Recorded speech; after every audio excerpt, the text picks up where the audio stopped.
Well guys, here I was waiting my happy ass till Tuesday for this book to release, knowing damn well that we about to get some good phone guy lore. But then all of a sudden, one of you guys let me know that y'all found the book already in store shelves. So the week before was supposed to release, I drove to the bookstore, and sure enough, there it was in all its glory. And so now that I've actually sat down and read every possible route you can go into this book, I will be letting y'all know not only just the overall review, whether you should get this book or not, but also what possible lore drops it has relating back to the games. Because for those of y'all who don't know, it is widely believed that this new sort of interactive novel series of FNAF books are all canonical to the FNAF games timeline. So without further ado, let's get into it. The way this book is structured, our main character called Ralph will be going through 5 to 6 nights at Freddy's depending on which ending you get, along with 5 to 6 days back home with your daughter. I really like the back and forth between the night and day segments. Of course, the night segments are the main part of the story, but the day segments give you a nice little break in between every night. Not only so you and the protagonist can take a breather, but also to get some nice moments between you and your daughter, really adding more of that emotional touch to the story and to your character. Which, by the way, speaking of your character, he is without a doubt Phone Guy. There is no question about it.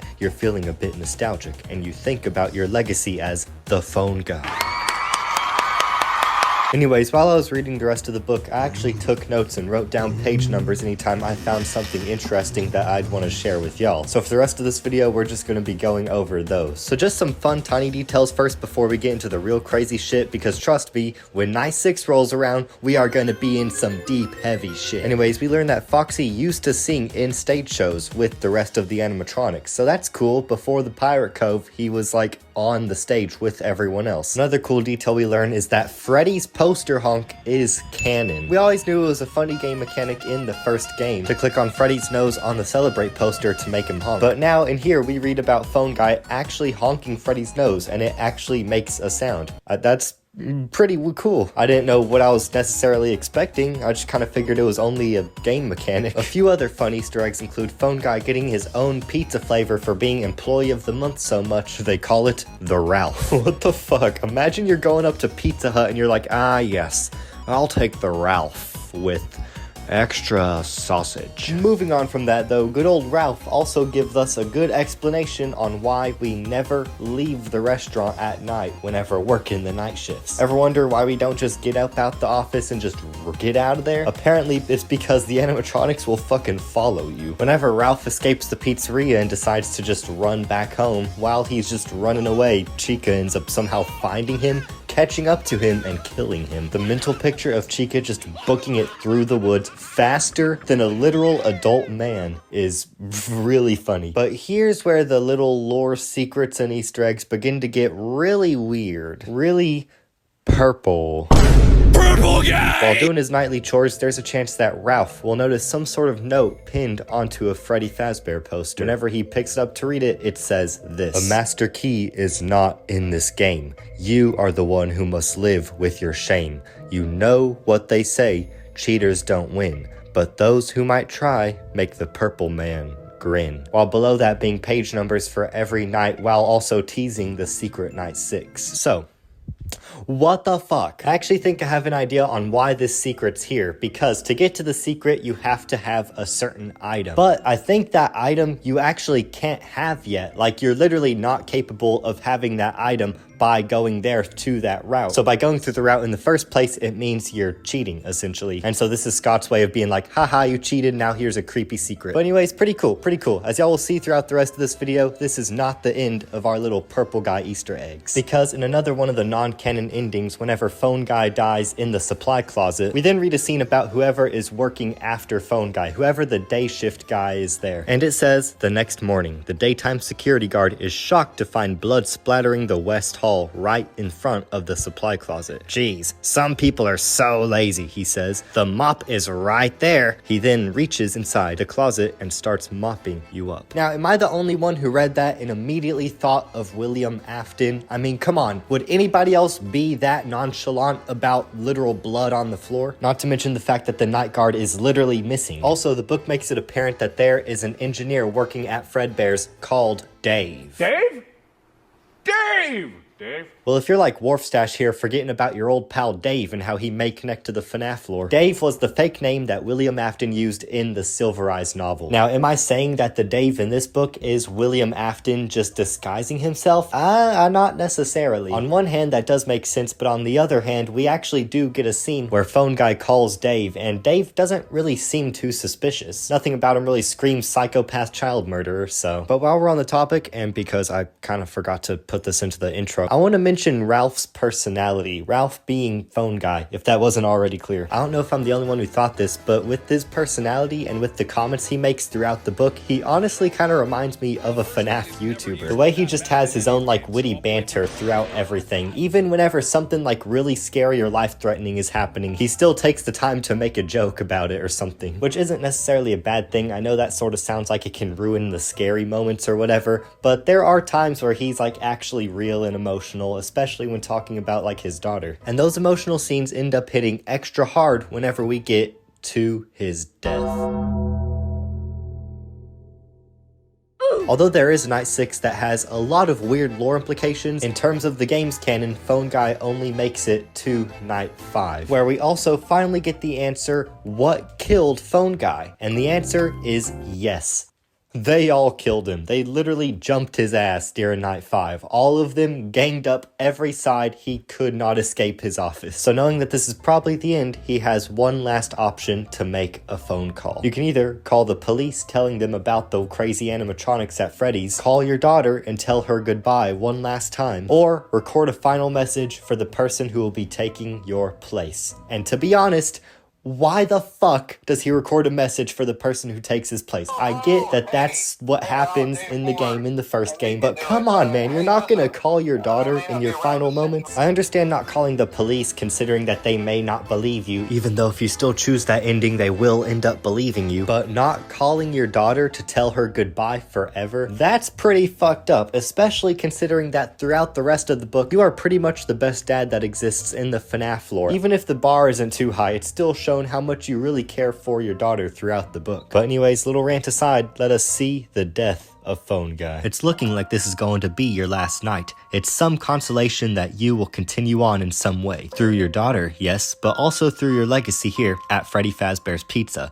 You might even end up saving someone's life one day. Through those recordings for the next person who will sit in the chair, whoever that poor soul may be. Do you have any last words? Maybe something that could help succeed where you failed?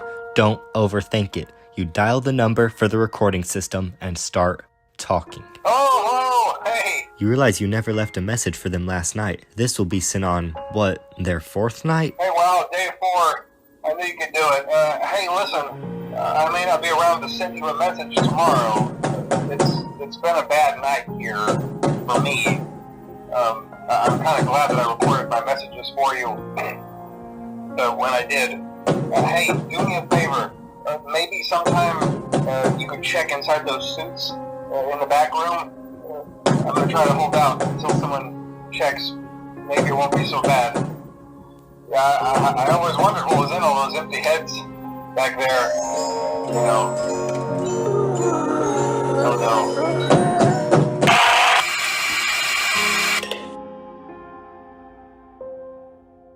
If you thought that was sad, then don't worry. There's literally other endings where you 1v1 Foxy with a water gun. Not all of them are necessarily depressing as shit. But in all seriousness, after going through this story and hearing about Ralph the Phone Guy and Coppelia his daughter, it really gives me a brand new appreciation for his character. Makes it all the more sad to see him go in Night 5. Unless you get the route where he survives to Night 6. If you can survive all the way up to Night 6, that is when some heavy fucking lore gets dropped. This book's story and characters practically double in Night 6. All of a sudden, Phone Guy gets a call from Bronwen Light, some sort of investigator who's been keeping an eye out on Freddy's for a while now. By the time Phone Guy reads the message she left, she's already stuffed inside of a Fazbear suit. But right before her death, she gives Phone Guy a new mission. Apparently, the Ghost Kid possessed animatronics are plotting to escape the pizzeria. What the fuck? That's right, Willy's Wonderland style, going out into town, murdering everybody. So now Phone Guy must go back one more night to stop Freddy Fazbear and the gang. unless he doesn't want to. Another ongoing plot point throughout this game is your mental health, and the more you go to Freddy's, the more exhausted you become and the less you're able to take care of your daughter. And so if you do survive night 5 and make it back home, Coppelia notices how beat up you've been mentally and begs you not to go back to Fazbear. And so if you decide to take her advice and find some other job instead, then both you and your daughter live happily ever after.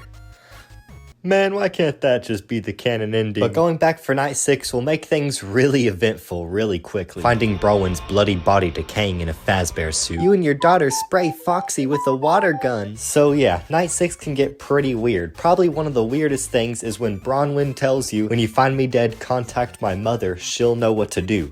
I'm sorry, but what the fuck? Who is Bronwen and who is her mother, and why do they randomly have so much importance in the book? As far as I can look into it, I don't think there's any other connection to them and the game's lore, so it's just really odd to have these characters all of a sudden here. You remember how I was making a big deal at the beginning of this video about how weird night 6 just becomes? This is what I was talking about. But nonetheless, moving on, I won't tell you all of the different endings you can get for night 6, mainly because most of it doesn't have much lore importance, and if you guys want to read this on your own, I don't want to spoil everything for y'all, which I really do recommend going to read this on your own. Trust me, it's actually really fun to do. But I mainly wanted to tell you guys about the odd premise that is night 6, just in case if Bronwen or her mother ever have any future lore importance in the games. However, what if I told y'all that as a reward to stick until the very end of this video, I have saved the best lore from this book for last. Ever wonder how Phone Guy was able to get Bronwen's message in the first place? Well, during a secret route in night 5, while you're trapped in the security office, you have a phone, but due to probably Wi-Fi issues and plot convenience, you're not really able to call 911. Instead, you can only call the extensions of the other phones around the restaurant, the dining area, the kitchen, and backstage. You then have the option to type in a 4-digit code. If you type in the same digits that you found on a ticket earlier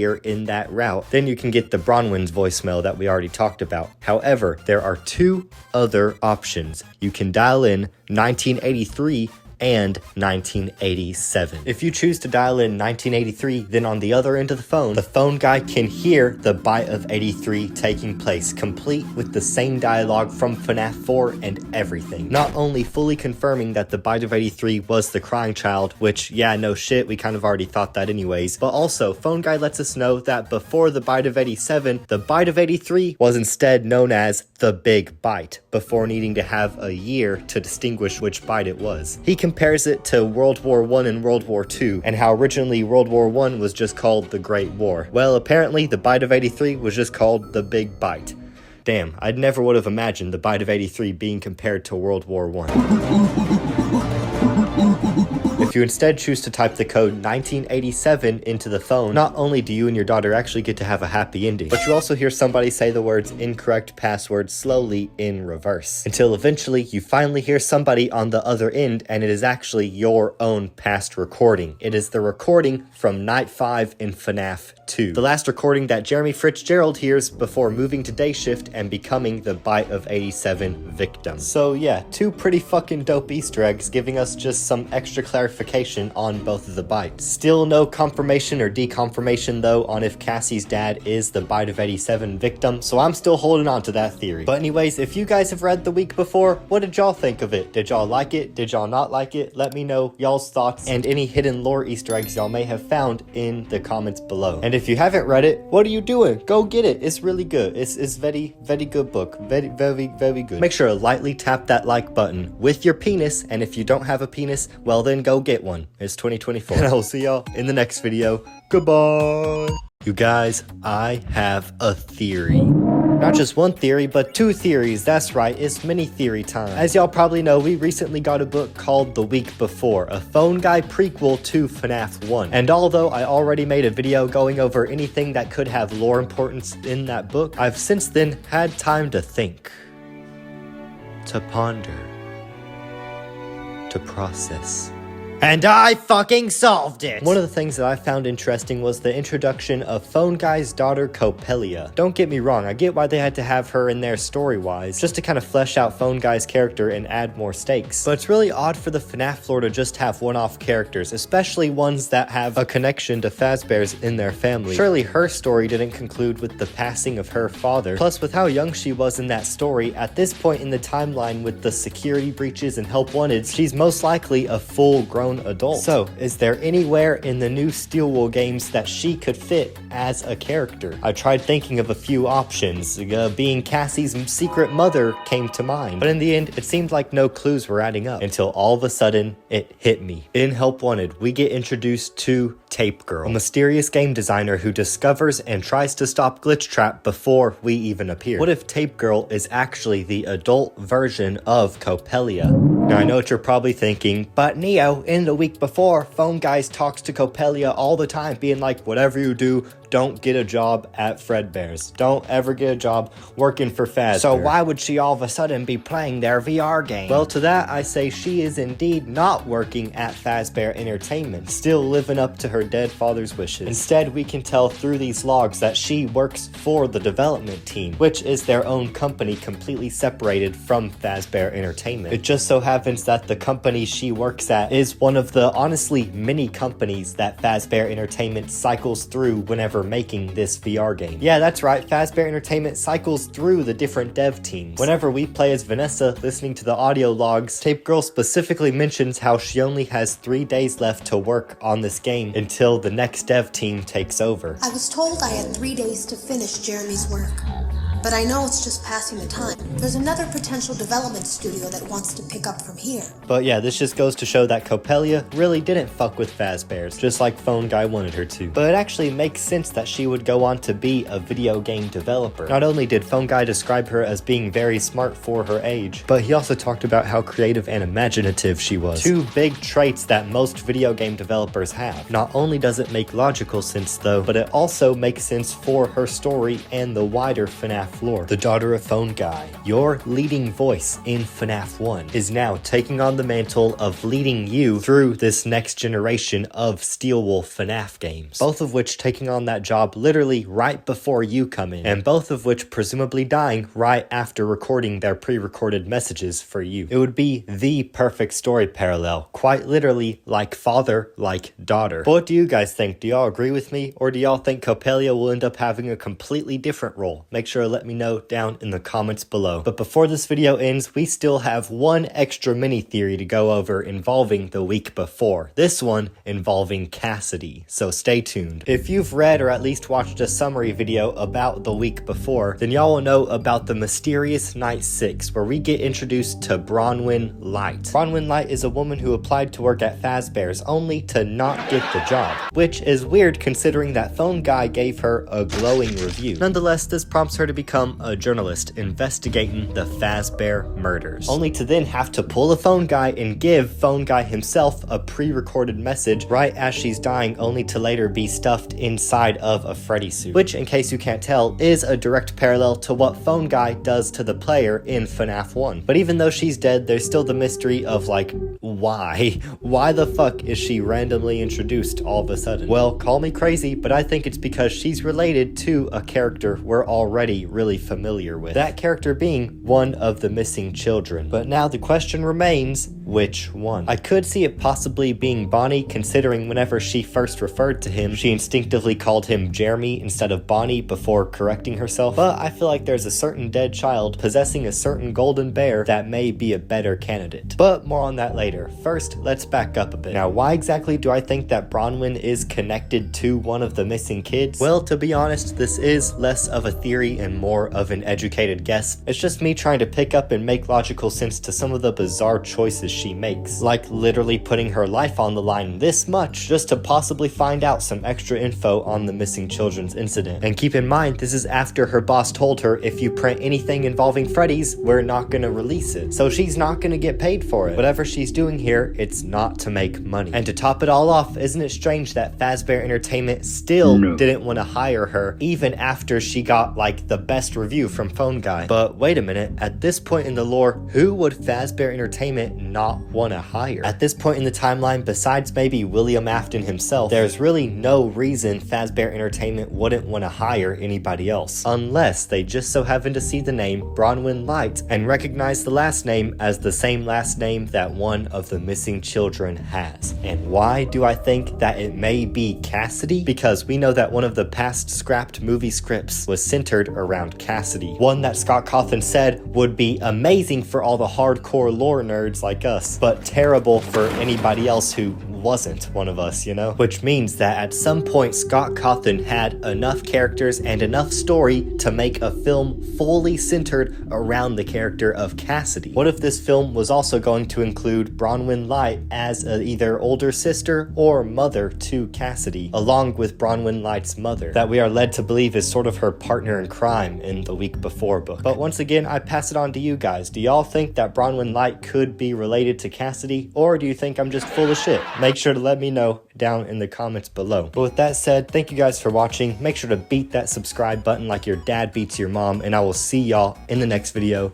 Goodbye! In this video, you shall refer to me as the FNAF The Week Before ambassador, because, I mean, Nadako, Matt Patton, and none of them are talking about this book for some reason. Literally, Rytoast is the only, big FNAF theorist that has talked about this book, which, by the way, Rytoast, if you just so happen to need more people to join you on your little Fazbear's podcast, I'm available. I promise I won't curse too much. This is probably going to be the final Week Before video I make in a while, because I feel like pretty much everything else has been solved. We've already discussed many things, like the implications of the Bite of 87 that's featured in this book, or about how Phone Guy's daughter Copelia could be Tape Girl. Make sure to go check out that theory if you haven't yet. In that same video, I also proposed a different idea, a theory of the journalist Bronwen Light being related to Cassidy. What it essentially boiled down to was the fact that Bronwen Light wasn't able to get a job at Fazbear's, although Phone Guy gave her a really good review. And so at the time, the question would be, why would Fazbear Entertainment have a reason not to hire somebody like her? Well, what if it's because they recognized her last name and she was related to one of the missing children? Now, I just thought that it might have been Cassidy, considering that we had a whole screenplay relating to Cassidy's character that Scott Cawthon wrote that we never got to see. But upon hearing y'all's feedback with the release of that video, it appears that I may have been mistaken. You guys, I am so sorry. This is my apology video right here. This is it. I'm really sorry.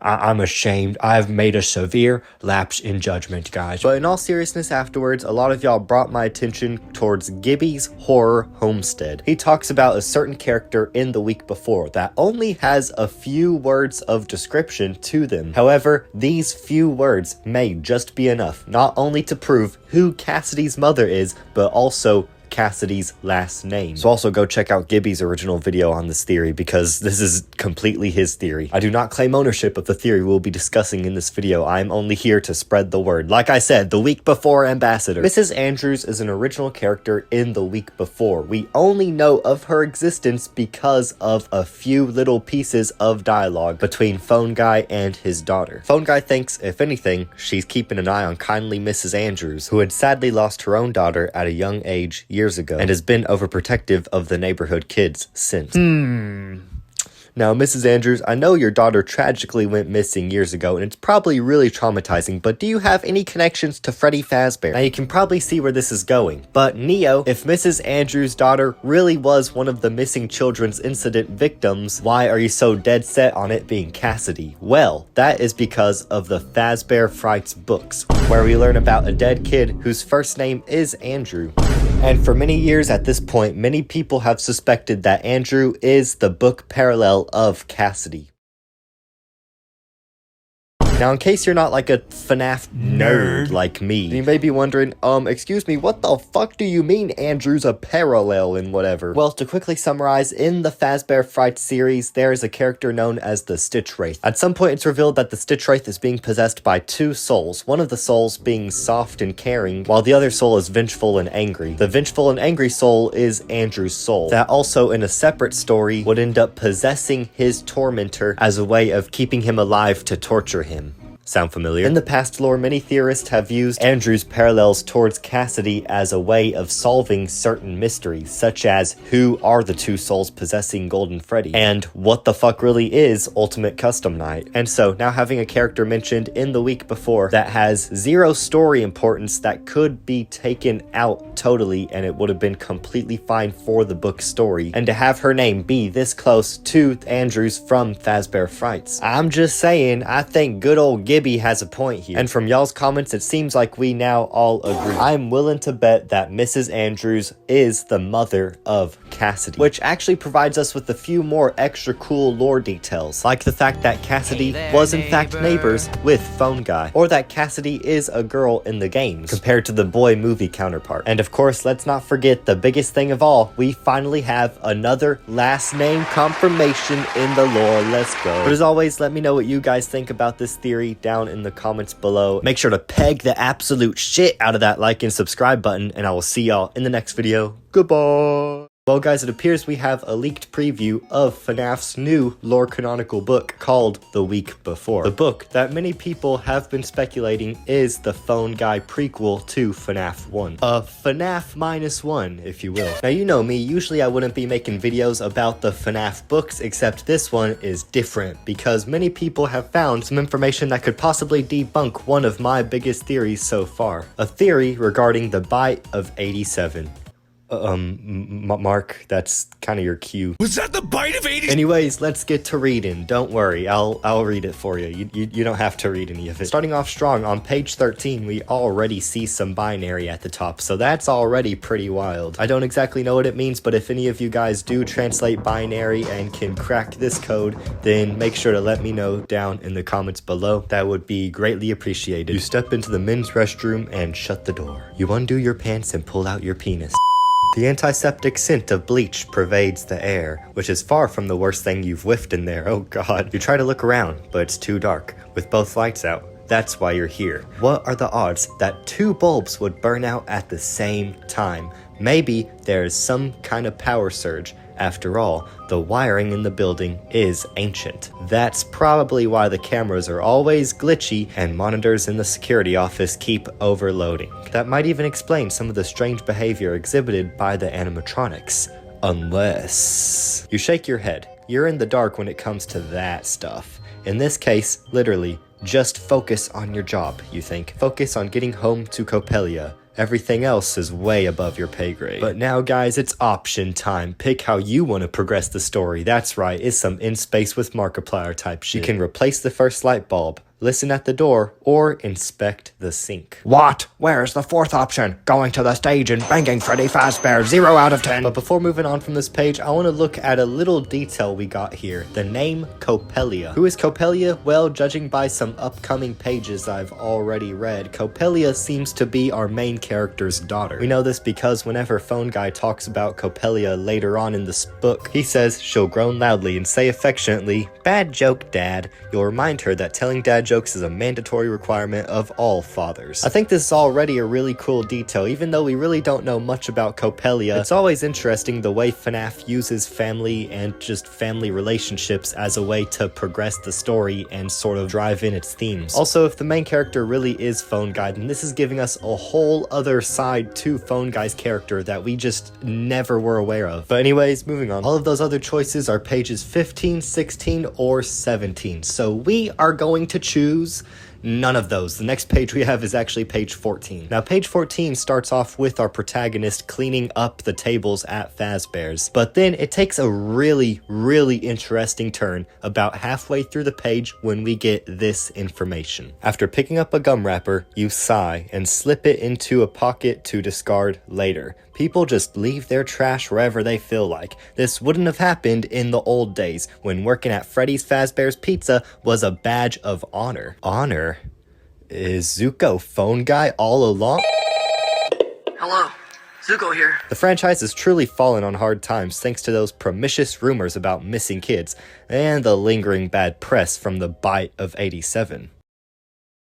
Was that the bite of... Only the victim could tell what he did to provoke that attack, but he doesn't talk anymore, or do much else. So the press completely blew the incident out of proportion, and those are the lines that have caused people to reconsider their whole theory about who really is the Help Wanted 2 protagonist. For anyone who needs more context, I actually recently made an ultimate theory about Help Wanted 2 relating to the main character, Cassie's dad. In that video, I also go into how he's most likely the Bite of 87 victim. But now with the new lore that Phone Guy drops in this book, people have begun questioning, well, if the Bite victim can't really do anything now, then how could he go on to be Cassie's dad, let alone work at the Mega Pizzaplex? Well, before we jump to any conclusions, let's reread those last sentences specifically, because I feel like a lot of people are misinterpreting what Phone Guy is trying to say here. In relating to the Bite of 87 victim, he says he doesn't talk anymore or do much else. Now at first, you'd assume that this means he is somehow paralyzed or in the hospital, or somehow he can't necessarily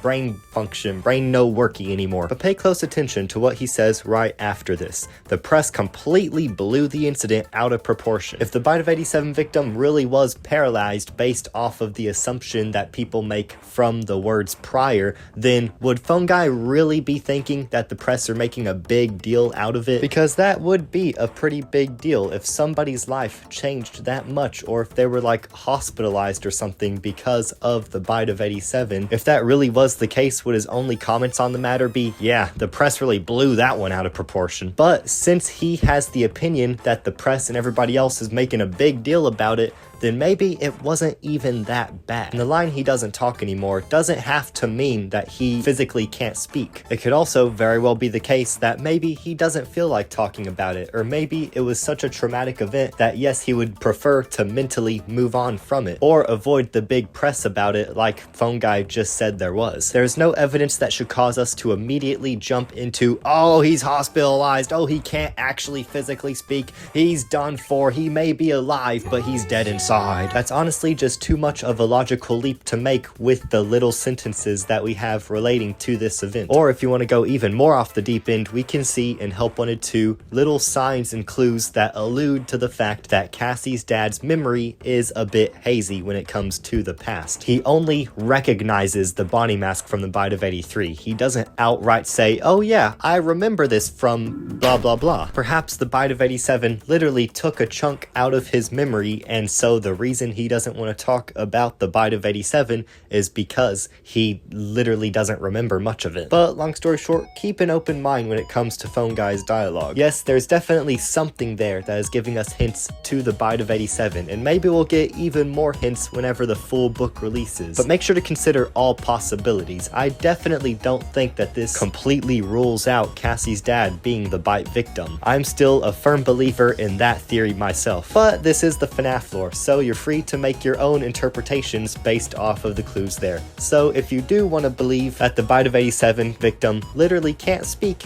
then more power to you. But nonetheless, I'm quite interested about what we'll be seeing whenever this book fully releases. There's still more preview pages that I haven't read in this video, but none of them really have anything too groundbreaking. The main thing I wanted to talk about was this mention of the Bite of 87. So I'm just gonna read this little last bit and then we'll call it a day. Maybe the darkness is making you paranoid, but you press your ear against the door and listen. If any animatronic follows you into the restroom, it won't be great for you. There's only one way to find out. These past few months, I've been thinking a lot about the future of the FNAF lore, making multiple theories going over essentially what Help Wanted 2 seems to be setting up. So this video will serve as sort of a mega compilation of all of my theories centered around Help Wanted 2 so far, along with some new ones that I've yet to talk about in any of my videos. So all the way from Cassie's dad to the earliest Fall Fest, let's get into this shit. Starting off with Cassie's dad, our player character, the mixes maker himself, everybody's favorite Bonnie bully, otherwise known as Jeremy Fitzgerald, the Bite of 87 victim. Why do I think this, you may ask? Well, let's go back to the original Help Wanted, where we hear about Jeremy with a Halloween mask. There was something that looked like a Halloween mask laying on the floor. I didn't understand. Ink must have spilled. It was only then that I heard a shuffle from the testing room and realized Jeremy must be there. I went back and peered in the window. I couldn't see his face. He had the visor covering his head. He had ink spilled on himself as well. The front of his shirt looked black in the dark room. He turned his head in my direction, but I don't think he knew I was there. Whenever we first heard this tape, we assumed that this quote-unquote Halloween mask was just Jeremy's face that he just sliced off. But now with the extra context that Fazbear Entertainment engineers around this time period wore Vanny masks to do their work, what if this thing that seems to resemble a Halloween mask, instead of being just Jeremy's face, is simply just the Vanny mask? Now, keeping this in mind, in Help Wanted 2, Candy Cadet tells us a story about a little girl who just barely escaped a witch, but left with a permanent scar, only to then grow older, and with age and experience, she went back into the forest willingly to try to face this witch. Although many people are divided on who this story's talking about in the FNAF lore, I believe it is talking about Cassie's dad, or in other words, Jeremy from the first Help Wanted. We hear from the tape and how he removes the Halloween mask, he just barely survives the grasp of the witch being Glitchtrap. Titus, why are you sneezing? But now that some time has passed, he wants to go back and investigate what the fuck was going on during that first Help Wanted and with Glitchtrap and all that. And that's why he leaves Cassie the sticky note like, I'll be right back. But just like how Candy Cadet's story finishes saying the witch will have her meal, Glitchtrap will have himself Cassie's dad. No, not like that, not like. But if this is true, then so what? Well, one thing's for sure, it does prove that Cassie's dad's first name is Jeremy. But as for being also Jeremy Fitzgerald, we're going to have to look at a different part of Cassie's dad's character that is already a widely agreed upon theory, and that is the fact that he is the Bonnie bully from FNAF 4. One thing that you'll hear me preaching about in my theories is the importance of the Bite of 87. Although on a surface level, for such a big question in the lore, it doesn't really seem to amount to much besides the closure of the FNAF 2 building, really. I've always personally seen this bite as more of a karma in result of the Bite of 83. What if the Bite of 87 is really just one of the 4 bullies seeing how much of a bitch karma can be? It's literally just fate going, you'll get child frontal lobe bitten by animatronic, now animatronic bite your frontal lobe as well. I don't know why fate is Russian. But you get what I'm saying. If one of those 4 bullies that participated in the Bite of 83 just so happens to be the victim in the Bite of 87, it would bring everything full circle in a sense of irony. In a weird way, it would be nice closure. Now all that's left is deciding which of those 4 bullies it would have been. Looking back at the Bite of 83 cutscene, not including Michael, there's really only one other person that actually makes an effort. Bonnie Bro is the only other person we see talking and the only other person who appears to be helping move the crying child into Fredbear's mouth. Freddy and Chica mask bullies just kind of seem to be standing there and don't really speak at all during the cutscene. So if there is anybody out of those 4 besides Michael, because I mean he kind of already has all this other fucked up shit happening to him, that deserves to be bitten in the Bite of 87 because of the Bite of 83, it's the Bonnie bully, otherwise known as Cassie's dad, hereby giving him the name Jeremy Fitzgerald and giving Cassie the name Cassie Fitzgerald. But that isn't it for Cassie's dad, because there's one other thing that I called him while making the suspenseful intro for this video. I also called him the Mixes Maker. Now why do I think that he made the Mixes? Because the Mixes is a blue fucking bunny, and who else in the series would bother making the Pizzaplex security system a blue bunny besides the man whose favorite animatronic is Bonnie? And then there's also the fact that he's literally an engineer at the Pizzaplex. Like if anybody could make that, it is him. Now him being the Mixes Maker does imply some other things about his character, such as the fact that he probably knew about the Mimic. And not only that, but Mr. Jeremy Fitzgerald over here probably also worked at the sister location before Michael appeared there in FNAF 5. We can tell this from Circus Baby dialogue in FNAF 5 and Help Wanted 2. I don't recognize you. I recognize you. Someone before you crafted it into a hiding place, and it worked for him. What these two lore details add to the character of Jeremy Fitzgerald, I'm not too terribly sure yet, but if I had to guess, I believe it has something to do with the origins of the Mimic. Because as John has said in one of his past theories, he believes that the Mimic originated from a chip we see inside of Circus Baby in FNAF 5. And although that is a little bit of an oversimplification of what his theory said, I do agree with him on it. With these details here and sort of not leading to anything just yet, I feel like there is still more to Jeremy Fitzgerald's story that has to do with the Mimic himself that we may end up finding out in whatever next Steel project they end up making. Seeing how the 1970s Fall Fest was probably sort of circus themed, it got me wondering, looking back at the first few FNAF games, it's always been Freddy that was the mascot, that was sort of the face of the games, of the establishments. So how come in the 5th game, all of a sudden, our attention is directed towards a circus clown? What if this 1970s Circus Fall Fest poster was Steelwool trying to tell us the origins of Circus Baby? And not just the origins of Circus Baby, but probably the origins of every single mascot we've seen up to this point. A while back, Funko Pop released some merch of Freddy, Bonnie, Chica, and Foxy that were essentially their circus variants. Variants of those 4 that we've yet to see in any of the actual games. And taking a look at the shape of these designs, they don't really even look like animatronics. To be honest, they look more like suits. Not only that, but the idea of suits instead of animatronics have been popping up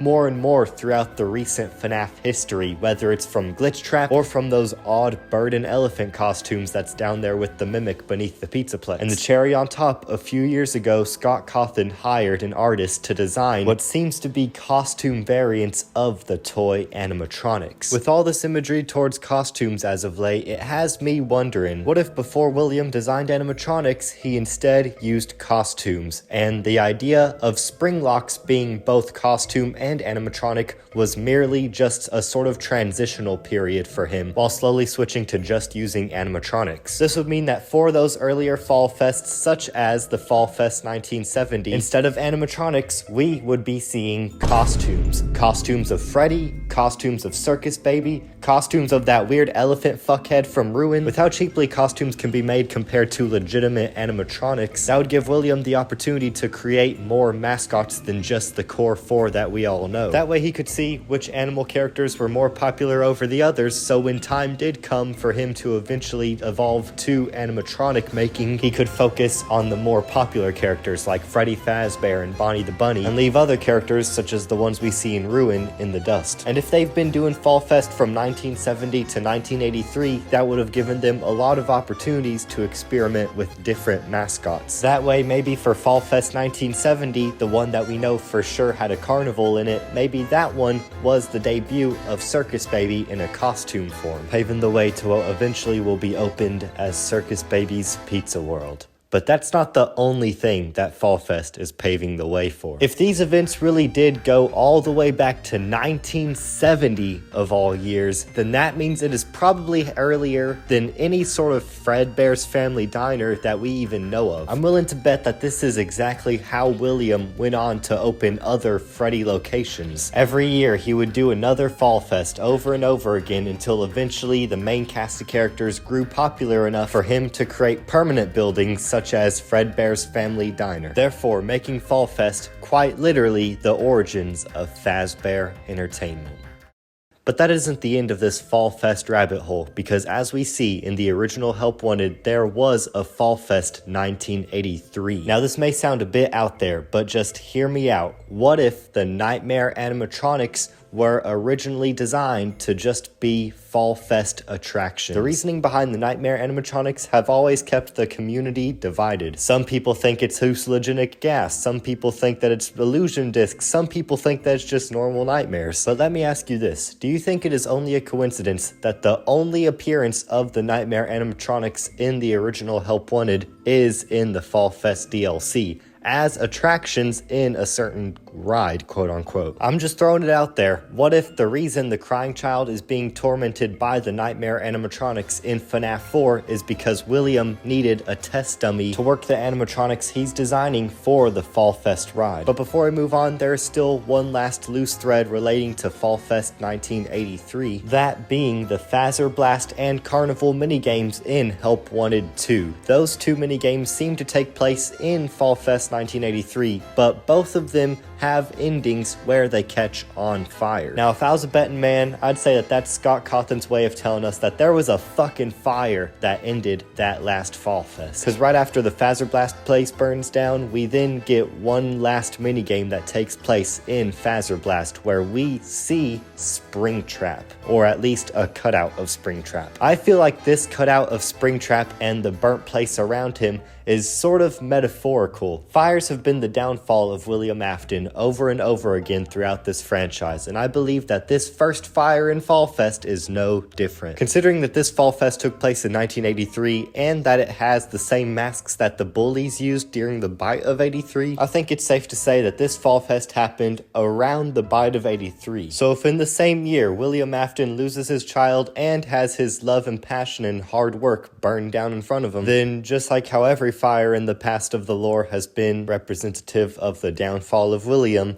this first fire would be the downfall of William's sanity, causing him to go on to be the mass murderer child killer that we all know and I would say love him to be, but I don't know. Moving on.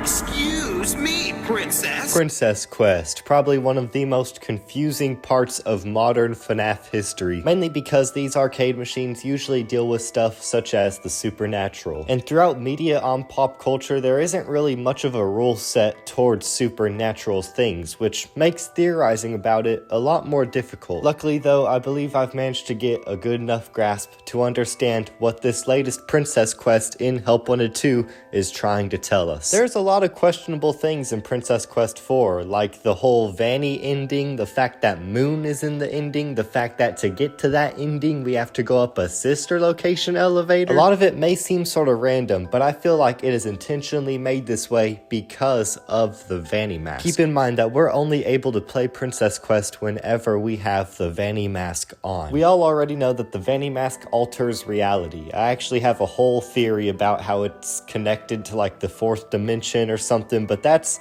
a bit crazy. Let's save that theory for another day. Anyways, with the mask off, it doesn't even look like Princess Quest 4 is in working condition. This leads me to believe that the entirety of Princess Quest 4 is just one giant illusion that the Vanny mask makes for us to play. This would also explain how we're able to literally go inside of the machine later and start fighting as if we were the princess, because it's all an illusion in the first place. However, that's not all, because as we go deeper into the princess, not like that. The farther we go, the more interesting details we seem to see. Stuff such as the gravestones, the Bonnie masks, and all that stuff I was talking about earlier. Believe it or not, all of this being here makes sense, because if we look back to Ruin during the Roxy Raceway section, whenever Cassie has the Vanny mask on, we get to see different parts of her past reflected in a physical form, such as the cutouts of her with Gregory, the sticky note that her dad left her, and other things that seem to be sort of her mind messing with the Vanny mask's code and somehow presenting a physical version of her own memories. So if the Vanny mask can be used to bring to life physical versions of stuff stored up inside of the memories of the user, that explains why we see both the Bonnie mask and the sister location elevator, considering what we talked about earlier in this video about Cassie's dad working at the sister location bunker at some point in time. These are just more examples of the Vanny mask bringing to life your past memories. Why do we see the gravestones of the missing children? Well, because Cassie's dad was alive to hear about the missing children's incident when it happened. Why do we see Moon in the Vanny ending? Well, we know that Cassie's dad would probably have to go to the daycare a lot of the times a day, because that's where Cassie spent most of her days. He probably had to pick her up and drop her off. It is all just like we see with Cassie in Ruin. The Vanny mask conjures up the past. It conjures up your past memories. But that isn't it for Princess Quest, because there is one thing that Mystic Hippo says relating back to the Princess Quest arcade machine. Use the key. key to confront the darkness. Now, it's already pretty clear that that line's relating back to the key that you get while you're first playing Princess Quest before you even go into the first person part of it. But what's interesting is then Mystic Hippo also says this. The key is familiar to you. If the key, being something from Princess Quest, is already familiar to our player character, then that leads me to believe that we have played other Princess Quest arcade machines before. And who would have known, but in Security Breach we get the message Arcade Conspiracy, where some person is getting fired for playing all of the arcade machines, trying to get the princess to notice them, so I'm willing to bet that's Cassie's dad. After having a hazy memory of a life once heavily connected towards the Fazbear name, he decides to get a job at the Pizzaplex, not only because of his love towards animatronics such as Bonnie, but also to have a convenient daycare to bring his daughter to, only to then have fate bring him closer towards the Princess Quest arcade machines, trying to realize more about his hazy past, only to get so obsessed to the point where he gets fired because of it, leading him to go back underneath the Pizzaplex, where he then may uncover the truth of Fazbear Entertainment and his past relation with it, unfortunately to soon after lead towards his own demise.